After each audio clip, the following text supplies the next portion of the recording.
everyone. Welcome to the Naked Without Shame show with your hosts, Megan and Morgan. Today, we are going to be talking about the gift of self in the resurrection of the body. We're also going to propose that this idea of what the afterlife will be like matters for us in our experience now. Stay tuned for more as we continue. Open your hearts, open up your hearts to Christ. Do not be afraid.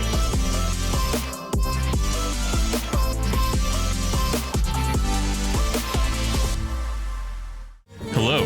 Hi. Do you love Jesus? Well, if you do, you might enjoy a trip to the Holy Lands. That's right, the very birthplace of Jesus Christ and where he did his ministries. I'm Nick Delatorre with AWAKEN Catholic, and I am excited to announce the first ever AWAKEN Catholic pilgrimage. This is an amazing opportunity to go to the Holy Lands this year. And if you sign up before February 28th, you get a huge discount. The spiritual director for the trip is going to be Father Eric Schild from the Toledo Diocese. This is seriously a once-in-a-lifetime opportunity to visit where Jesus was born, where he did the Sermon on the Mount, where he told Peter, dude, you're going to be the first pope. Like, all of these things, we're going to be there where it happened. Multiplication of the loaves and fish, done. We're going to check it out. If you register before February 28th, 2021, then you get a huge discount. Take advantage of it. Take someone you love. This can be both spiritual and romantical. To learn more or to take advantage of that discount and sign up today, visit holylands.awakencatholic.org. I hope you'll join us. Before we get started, we just wanted to invite you to download the AWAKEN app. The AWAKEN app is basically like a social media alternative, and you can get on and talk to people, chat with show hosts like Megan and myself, get access to prayers and all sorts of other really cool things. So just go to the awakenapp.io to download. Also, we would like to invite you to consider joining our patronage community. Our patronage community is a group of people who support our podcast and our show directly. You can go to nakedwithoutshameshow.com to get more information, to see our list of shows and ways that you can support us. Okay, so as I said, we are going to talk about the part of the Theology of the Body by John Paul II that discusses redeemed man, or, man in the experience of heaven, the afterlife. In the first part of the Theology of the Body, John Paul II talks about the three experiences of man, and the third experience of redeemed man is one that I personally really like to think about. I love just musing about, like our destiny in God and like where we're going, how we will experience love in our persons, in the resurrection of the body, in that state. It's going to be great. Yeah. Do you ever just rest in that thought, Morgan, of like, this is going to be so good? Yeah. Yeah.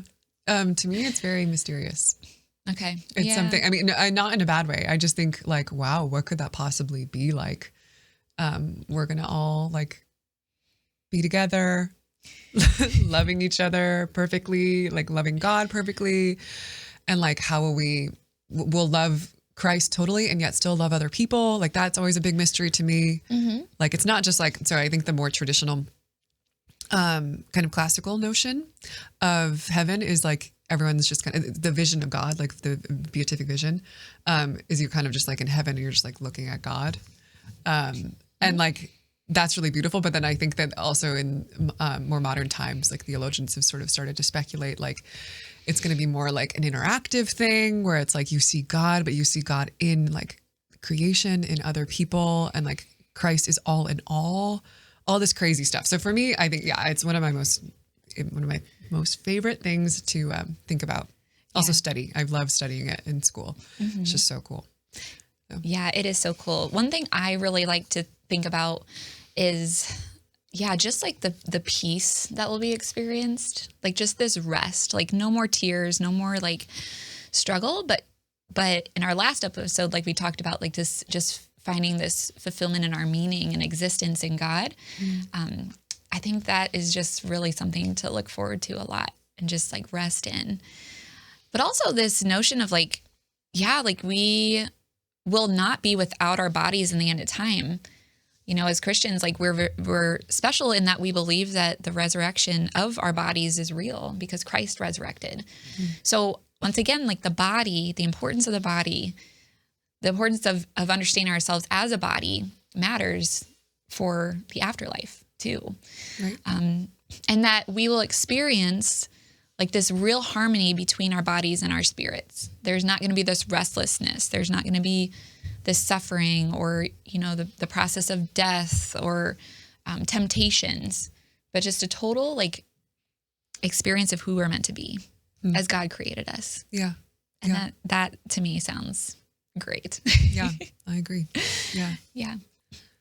So one point I think we want to stress about this talk and as we're musing about like the resurrection of the body and what life will be like in the afterlife. We want to think about why this matters now for us, because we can like get caught up in the joy of the idealism.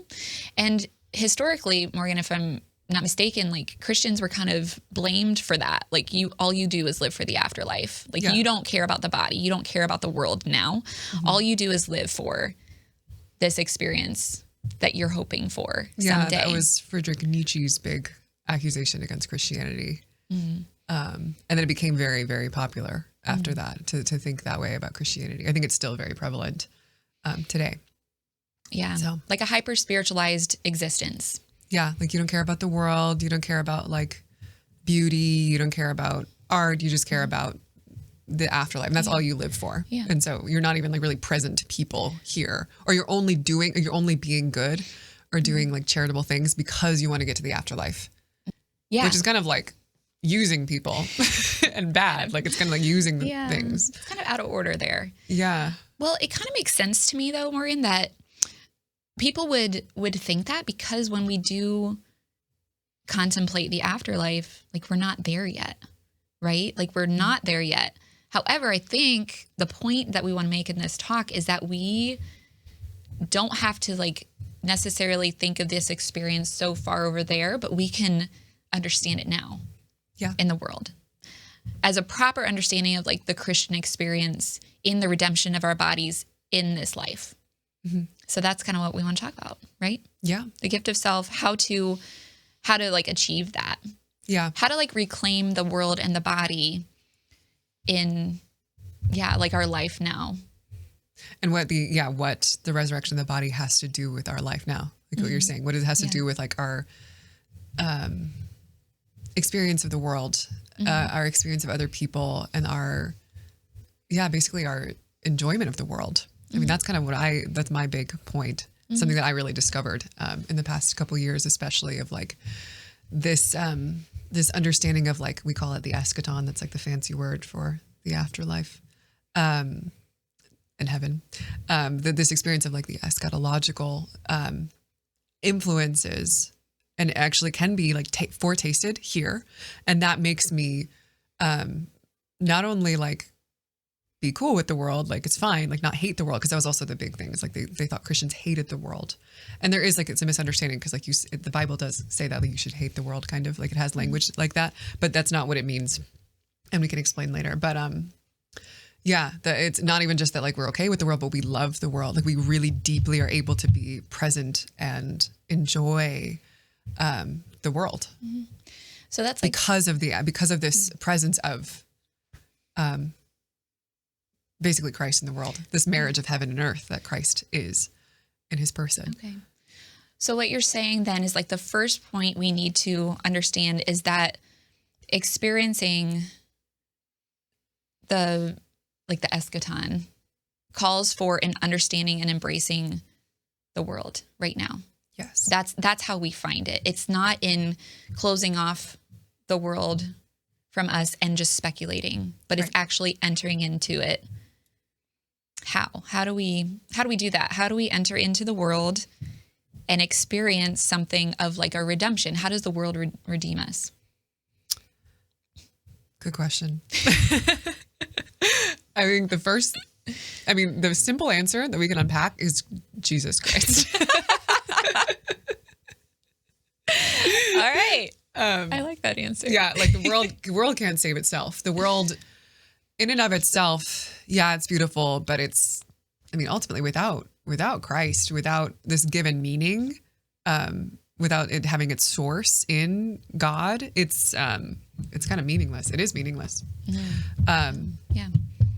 And so, yeah, in order to have this like real, I mean, it's kind of an interesting thing because like people like, you know, Nietzsche, like this, you know, philosopher who like really says that he embraces the world and like wants like pleasure, like all these amazing things like about the world that he says Christians just like, you know, cast to the side. He ends up like being, you know, the nihilist. He ends up kind of like ultimately thinking everything's meaningless.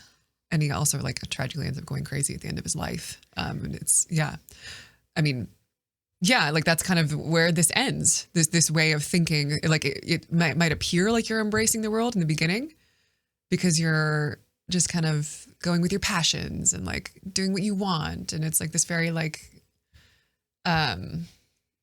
just passionate thing. But you end up kind of losing things. You end up losing the beauty of the world because it doesn't have anywhere to go. I mean, it's just, it ends in itself. Another thought I was having while you were talking is that the world to be like redeemed in this life, right? To be redeemed in this life starts with, being in touch with like the physical. I think I keep saying that, but like it's true to like not embrace the world as gift, right? And as given a meaning by God as gift for us to enjoy, to us to dwell in, would make us less of ourselves and therefore keep us from redemption. Yeah. Like keep us from really being man fully alive. Right. Yeah, I mean, and that's why Christ comes, is to make man fully himself. Yeah. To make him like God. I mean, that's Christ became man so that man could become God. That's, I think, gosh, I should know this. It's with church father. Very important. But yeah. Yeah. Okay. So let's kind of take another step and talk about first, what is redemption? Like, what is redeemed man? I mean, we talked a little bit about like union of body and soul, kind of in harmony, union with God, but like what practically could that be like? The more that we embrace the world and love it and love ourselves, love our bodies, like how does that make us like fully alive? I'm thinking of John Paul II here, like a man fully alive. Yeah. Somebody who understood the importance of the body, wrote about it, and like was really alive. How are we redeemed? By seeing the importance of the role of the world here and now for achieving like redemption now, and not just waiting for the afterlife, but achieving it now. Yeah. How do we do that? Like what is something that we can look for in our own journeys where we can see, oh yeah, that's a step. I'm getting there. I'm understanding more. Yeah. I mean, I think the first thing we want to say is the sacraments. I mean, that's number one. The sacraments is like the continuation of the presence of Christ, the incarnation of Christ in the world today. And so it's like I was saying before, like it's this marriage of heaven and earth. And it's literally how this happens. Like this doesn't just happen by like, oh, we go around and like meditate on the world and look how beautiful it is. Like you can do that without Christ. And it doesn't have like this, it doesn't have this like meaning behind it. It's just kind of like, again, like I was saying with Nietzsche, it's kind of this just passion experience, but it doesn't really go anywhere. It doesn't have any basis. So I think the first thing is that it's actually something that's happened. God became man, and that presence of Christ continues through the church throughout history. And so that's where it has to start. Like it's through grace. It's through this grace of the sacraments that we begin to have this taste of the afterlife, of heaven, of our ultimate destiny in the world. Okay. So it starts there, and then it goes outward. So like I receive Christ in the sacraments, in the Eucharist, in confession, and I take that experience of Christ and I bring it to my experience of everything. I begin to see him, Christ, in everything, in other people, I think first and foremost, and then even in beauty, in creation, in the sunset, in music, in a beautiful movie. Like this taste of like something greater, of this infinite that is God, becomes something that I experience everywhere, actually. And that's like a fully redeemed person. Like you're saying, like someone like John Paul II, I mean, like his sensitivity for Christ is just like outstanding. It's just constantly not even just, people would say, like, we talked about on our show before with Jason Everett, like he had this like insane like sensitivity to the presence of the Eucharist. Like he would know if there was the Eucharist like behind a closed door and could like sense it. Crazy. But also like, so there's that, like the sacramental, but then also just like his like what people talk about, his ability to be present to a person or to a situation. Like that's the grace from the sacraments. That's not something he's doing by his own power. It's not because he's just like super good at meditation or something, but it's a grace that he's received and he's kind of allowing to permeate his entire experience of the world. So kind of as you're talking, it makes me think of like the beatific vision, like kind of adopting the beatific vision, which they say like is the vision of God in heaven. Like you will see God. So like almost acquiring that on earth, like it's possible to start to see God more and more and have this sensitivity to God and everything is what you're saying. That's so good.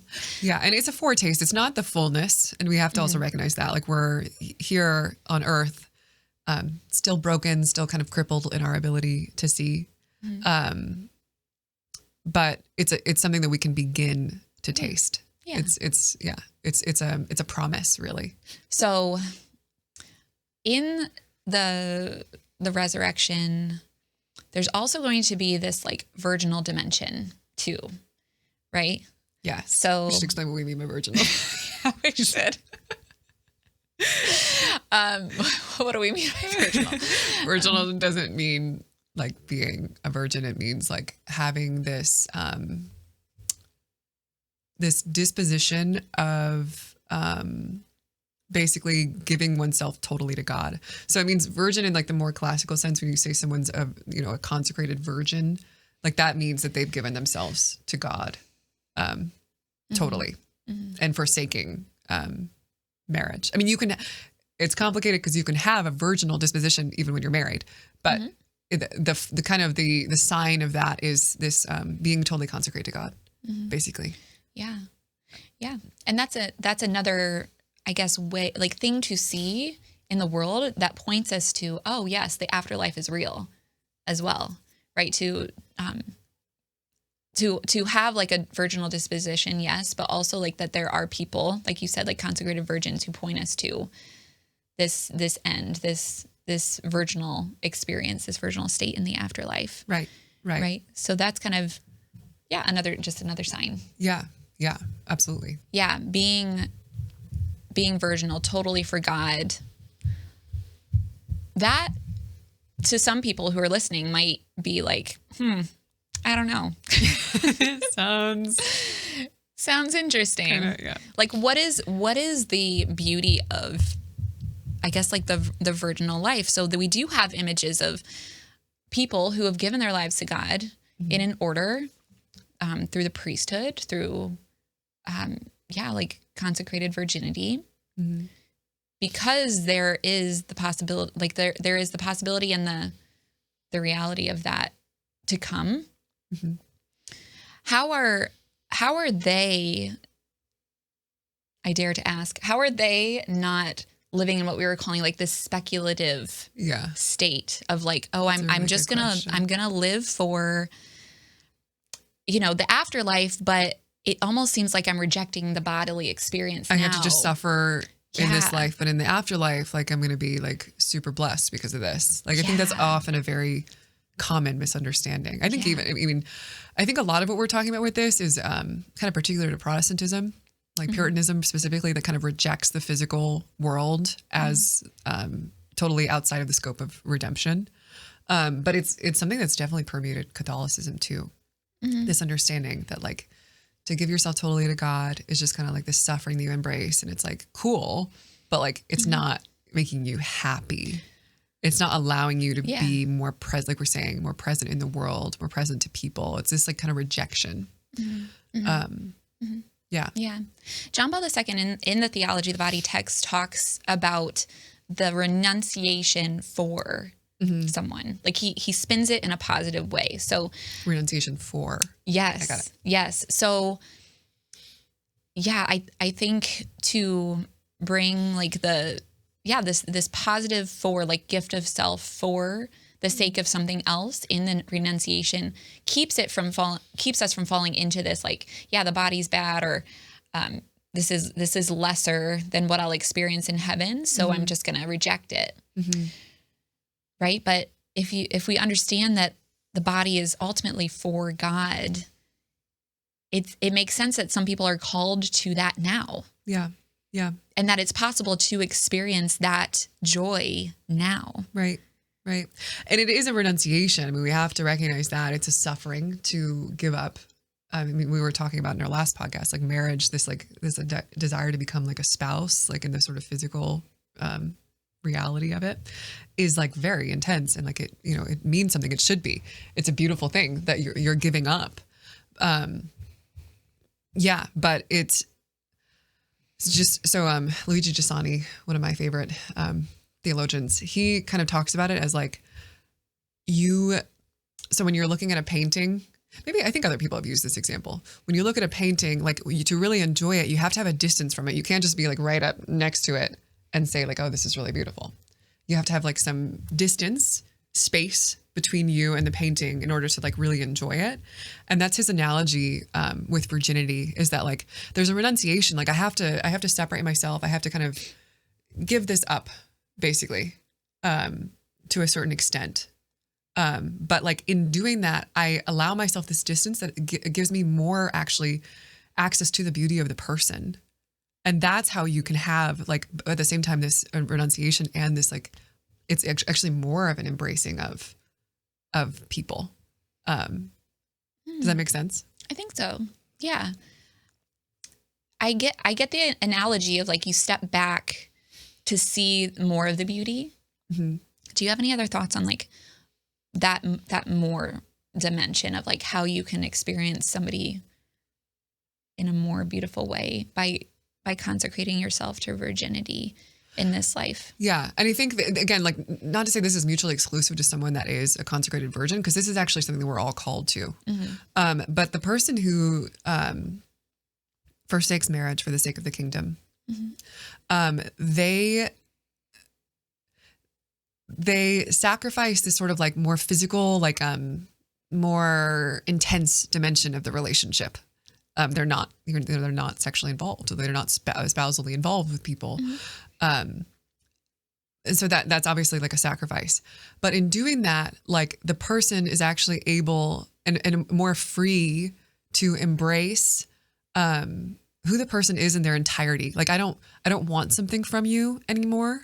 I'm not trying to like kind of like smooth talk you and like whatever, make myself look cool to you so that you'll like me. But I'm free to be myself and allow you also to be yourself and to be free in front of me. And so I'd say that like what it creates is like this total freedom in a relationship, and that like I truly care about you and your destiny. And that's first and foremost. And then anything that might get in the way of that is renounced. It's